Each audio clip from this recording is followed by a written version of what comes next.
Ayan guys, wala kami magawa sa mga buhay-buhay namin. Utos ni Baba, ubusin daw namin naman ang tangke kasi nga ang baho nung tubig. Nakita kasi nung driver na may mga hasharot daw na lumulutang. Kaya pala ang lansa. Sabi ni Habibi, di amoy daw, fish. Kaya pala, akala ko, pinagdududahan ko, tukang kasama ko, sabi ko ang lansa. Ayun pala yung tubig na galing sa tangke. Kaya yan, ubusin daw ang laman. Pero feeling ko malulunod na tong mga halaman. Kanina pa sila nadidiligan.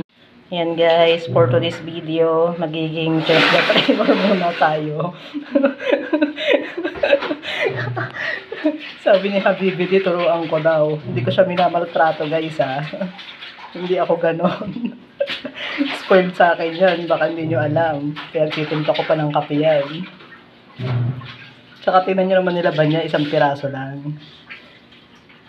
Tinuturuan ko lang siya paano magkusot. Kasi minsan, may amo kaming ayaw ng pinapawashing yung damit niya. Paano pag wala ako, diba? At least, may idea na siya kung paano gawin yung mga trabaho ko dito.